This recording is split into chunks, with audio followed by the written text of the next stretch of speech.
Hello students. आज के इस वीडियो में हम क्लास 9th का वर्कशीट नंबर 18 करेंगे। ये हमारी साइंस की वर्कशीट है, the fundamental unit of life. तो यहाँ पर बेसिकली ज्ञान ऑल लिविंग, देखो मैं सीधा स्टार्ट कर रहा हूँ यहाँ पर। तो यहाँ पर बेसिकली हम फंडामेंटल यूनिट ऑफ लाइफ के बारे में बात करने जा रहे हैं। तो एक कन्वर्जेशन है ज्ञान और जिज्ञासा में। एक ज्ञान है लड़का और जिज्ञासा, ये हम जानते हैं, ठीक है, हम काफ़ी टाइम से कर रहे हैं। तो ज्ञान बता रहा है all living beings are made up of small unit structure. तो ज्ञान ने बताया यहाँ पर कि इस जितने भी लिविंग बींग्स हैं, मतलब जितने भी जीव जंतु हैं, वो सब के सब कोई एक स्मॉल यूनिट से बनते होंगे। कोई एक स्मॉल यूनिट, जैसे हमारा जो बॉडी पार्ट है वो भी छोटे छोटे छोटे छोटे कोई ना कोई तो पार्ट से जुड़ जुड़ के बना होगा। तो उसने बोला कि this structure is called cell. Cell बोलते हैं बच्चों। तो उस चीज़ को क्या बोलते हैं? उस चीज़ को सेल बोलते हैं, ठीक है। हमारा जो बॉडी होता है वो कई सारे सेल्स को मिला करके, मिलियन ट्रिलियंस ऑफ सेल्स मिला करके हमारा वो सेल पूरा बॉडी बनाता है, ठीक है।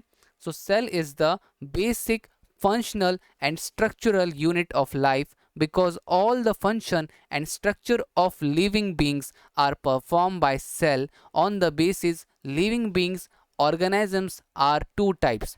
तो अब इस बेसिस पे सेल के बेसिस पे हम दो टाइप्स के ऑर्गेनिजम्स को पढ़ते हैं। सबसे पहला होता है यूनिसेलुलर ऑर्गेनिज्म।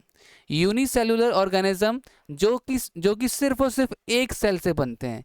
एग्जाम्पल के लिए amoeba, bacteria, paramecium. Multi cellular cell, ऐसे सेल्स जो कि कई सारे सेल्स को मिलाकर के बनते हैं और कई तरह की एक्टिविटीज़ परफॉर्म करते हैं, ठीक है। एग्जाम्पल के लिए प्लांट्स, एनिमल्स, फंगी। अब बच्चे देखो सेल का क्या रोल होता है। सेल जो होता है, कई सारे सेल्स, ग्रुप ऑफ सेल्स, कई सारे सेल्स आपस में मिलने के बाद बनाते हैं टिश्यू, ठीक है। अब जब टिश्यू बन गया तो कई सारे टिश्यूज आपस में मिलकर के बनाते हैं ऑर्गन। अब ऑर्गन बन गया तो कई सारे ऑर्गन्स आपस में बनने के बाद बनता है ऑर्गन सिस्टम और फिर एक फुल बॉडी, ठीक है ना। एक हमारी नॉर्मल बॉडी बनती है। तो जैसे कि यहाँ पे ऑर्गन्स में मतलब कि आपका जो टिश्यू से क्या बनेगा, आपकी किडनीज बनेंगी, आपकी लंग्स बनेंगे, आपकी हार्ट बनेगा, स्टमक बनेगा, स्मॉल इंटेस्टाइन, लार्ज इंटेस्टाइन, कई तरह के हमारे जो बॉडी के पार्ट्स होते हैं, और ब्रेन, है ना। तो ये सारी की सारी चीज़ें क्या बनती है? सेल से बनती है। अब देखो यहाँ पर दो तरह के सेल और होते हैं, ठीक है। उनके बेसिक ये अब किस बेसिस पे है? तो उनके बेसिकली स्ट्रक्चर के बेसिस पे, बड़ा छोटा, ठीक है ना। तो प्रोकैरियोटिक सेल और eukaryotic cell, these are simple cell, the nuclear membrane is absent, ठीक है। प्रोकैरियोटिक काफ़ी सिंपल सेल कहते हैं इसको, और इसका जो न्यूक्लियर मेम्ब्रेन होता है वो एब्सेंट होता है, ठीक है। बैक्टीरिया एग्जाम्पल के लिए।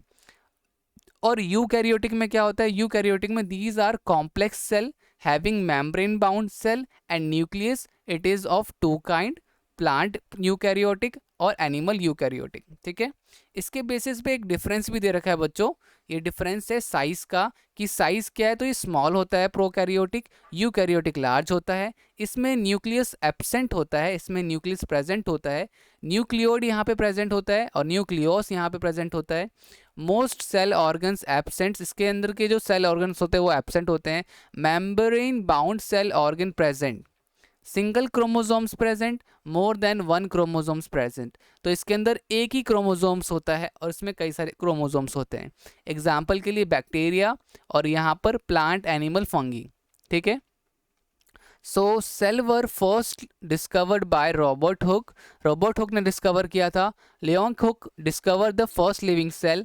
एंड सेल थ्योरी क्या होती है? So all living beings are composed of cell and all cell arise from pre existing cells. तो जितने भी हमारे जो आपके लिविंग थिंग्स हैं वो सेल से बनते हैं, और जो सेल होते हैं वो पुराने सेल से बनते हैं, ठीक है। अब यहाँ पे देखो एक माइक्रोस्कोप दिया गया है। इस माइक्रोस्कोप से हम कई तरह के टेस्ट करते हैं सेल में, ठीक है। तो गाइस, अब अभी तक अगर आपको वीडियो अच्छी लगी तो प्लीज़ लाइक ज़रूर कीजिए, ठीक है। चैनल को सब्सक्राइब कीजिए, वो जो रेड कलर का बटन दिख रहा है आपको उसमें सब्सक्राइब कीजिए, बेल आइकन को प्रेस कर दीजिए, ठीक है। जब भी आपको मैं वीडियो डालूंगा ना तो आपको नोटिफिकेशन आ जाएगा, ठीक है। ओके। तो मिलते हैं, सॉरी एक मिनट, यहाँ पे अब क्वेश्चन कर लेते हैं। ये हमारा जो पहला क्वेश्चन है, मैं तो वीडियो एंड करने वाला था। Check your self. सो यहाँ पर हमारे पास जो क्वेश्चंस है ना, इन क्वेश्चंस को हम क्या कहते हैं, स्टार्ट करते हैं। ठीक है, तो फटाफट से स्टार्ट करते हैं। यहाँ पर हम आ गए, आपको स्क्रीन पे दिख रहा होगा। तो गाइज ये रहा आपका पहला क्वेश्चन। तो हम ले लेते हैं हाईलाइटर, और यहाँ पे पहला क्वेश्चन है डिफाइन सेल। सेल की डेफिनेशन क्या होती है? Cell are the basic building blocks of all living things. ठीक है, तो यहाँ पे बहुत ही सिंपल सी डेफिनेशन हो जाएगी हमारी व्हाट इज सेल की। तो cell are basic building blocks. अगला क्वेश्चन देखते हैं। अगला question, differentiate between prokaryotic cell and eukaryotic cell. तो डिफरेंशिएट करना था। प्रोकैरियोटिक क्या होता है? साइज में स्मॉल होता है, ये साइज में लार्ज होता है। न्यूक्लियस में प्रेजेंट होता है, न्यूक्लियस इसमें एब्सेंट होता है। न्यूक्लियोइड इसमें प्रेजेंट होता है, इसमें न्यूक्लियोस प्रेजेंट होता है। इसके कई तरह के सेल ऑर्गन्स एब्सेंट होते हैं, इसमें मेम्ब्रेन्स जो होते हैं, बाउंड सेल ऑर्गन्स प्रेजेंट होते हैं। प्रोकैरियोटिक में क्रोमोसोम्स सिंगल क्रोमोसोम होता है, एक इकलौता, और इसमें मोर देन वन, एक से ज़्यादा क्रोमोसोम्स होते हैं। एग्जाम्पल के लिए प्रोकैरियोटिक में बैक्टीरिया, और यूकैरियोटिक में प्लांट, एनिमल एंड फंगी। ठीक है बच्चों, आगे देखते हैं।